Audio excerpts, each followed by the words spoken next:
বাংলাদেশের ভৌগোলিক অবস্থান কোনটি? 88° 1 থেকে 92° 41 পূর্ব দ্রাঘিমাংশ। বিলোনিয়া সীমান্ত কোথায় অবস্থিত? ফেনী জেলায়। বাংলাদেশের উষ্ণতম স্থান কোনটি? বাংলাদেশের উষ্ণতম স্থান লালপুর। তারপরে বাংলাদেশের বৃহত্তম উপজেলা কোনটি? শ্যামনগর। বাংলাদেশের কোন জেলা দুই দেশের সীমানা দ্বারা বেষ্টিত? রাঙামাটি। দহগ্রাম ছিটমহল কোন জেলায় অবস্থিত? লালমনিরহাট। বাংলাদেশের ভিতরে ভারতের কয়টি ছিটমহল ছিল? 111টি। বাংলাদেশের কোন বিভাগের সাথে ভারতের কোনো সীমান্ত নেই? ঢাকা এবং বরিশাল উপবিভাগের সাথে।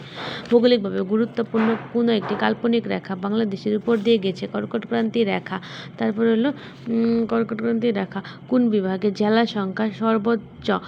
ঢাকা বিভাগে জেলা সংখ্যা সর্বোচ্চ। তিতাস উপজেলা কোথায় অবস্থিত? তিতাস উপজেলা কুমিল্লা জেলায় অবস্থিত।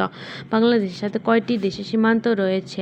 বাংলাদেশের সাথে 2টি দেশের সীমান্ত রয়েছে। বাংলাদেশের বার্ষিক গড় বৃষ্টিপাত 203 সেন্টিমিটার। বাংলাদেশের রাজনৈতিক সমুদ্র সীমা কত? বাংলাদেশের রাজনৈতিক সমুদ্র সীমা 12 নটিক্যাল মাইল।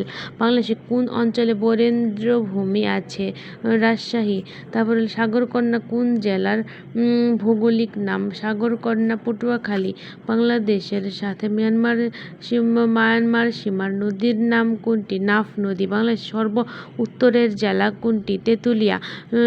বাংলাদেশের মোট আয়তনের কত ভাগ বনভূমি রয়েছে? 17 ভাগ। ঢাকা বিভাগে কয়টি জেলা রয়েছে?